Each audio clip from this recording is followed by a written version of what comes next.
Alright, in yesterday's episode we put everything together and we got this far. We haven't put on the electronics on top yet.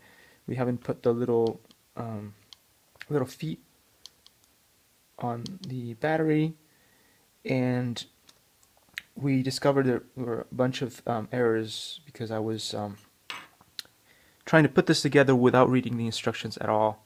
The instructions are available if you want to look them up. If you visit learn.adafruit.com/Adabox2, you can find the instructions. Website looks like this, but the video, as you can see, is sped up to 1,000,000 miles an hour, so I'm not even sure why that's even helpful. And then the instructions themselves are a bit of a snore fest, and some of them are not really clear enough that you can really follow along. Some of them are useful, but some of it is not. Like, for instance, here it doesn't show you exactly which pins to connect this up on. You just kind of have to figure it out from the image. I mean, you know, if you're really smart, you'll get it, but you can't like ask most people to get it because it doesn't tell you exactly where it goes. But anyway,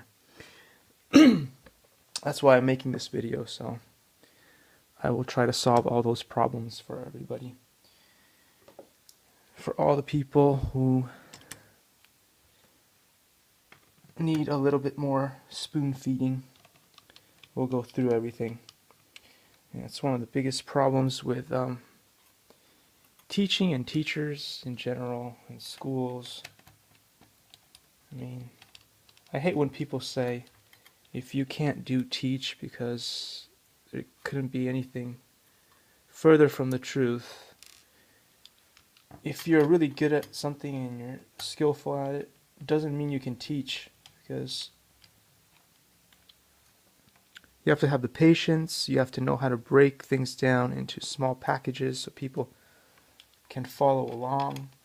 And the worst teachers are the ones that are like, okay, I'm just going to teach you something, and if you can follow along, good. If you can't, then whatever. Those are the worst kind of teachers out there.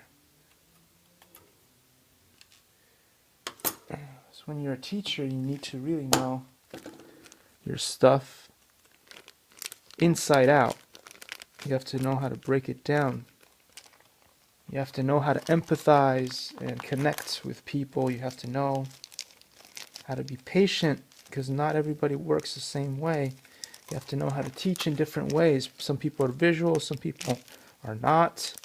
Some people are very technical, so you have to cater the program to all those kinds of different learners. So that's why when they say you can't, if you can't do, teach, it's the biggest lie. Alright, so what they want you to do here is they want you to take the little feet, and the little feet go on the bottom here where it says open.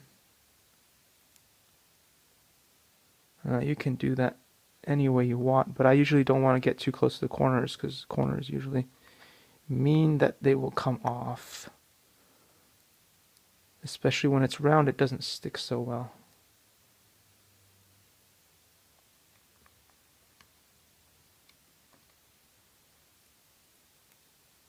Alright.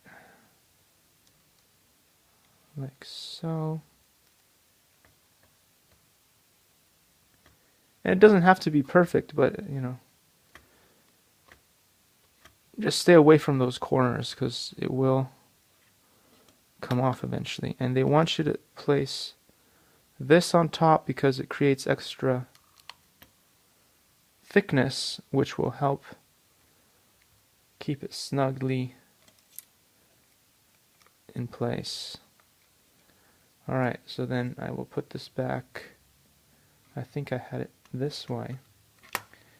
And I did not follow the instruction manual on this because it was not helpful there, because again, I want this thing to be rock solid and stay in place like so.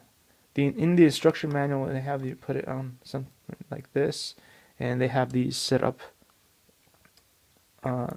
in different places, but basically then it could wiggle out of place, like if it hits or jumps off something, or it could wiggle out of place. But this way it is rock solid and being held at least by three of these things, and so it will not wiggle away, and it also does not interfere with the rotation of the wheels. Also, because it's like this, it'll be easier to get to when this is on top. You won't be able to put your finger in there, but at the very least you can use a screwdriver to get under there and hopefully turn it on and off. So at the very least, that solves another problem. Alright, so we got all this done, and then in the next video I will continue on with the setup.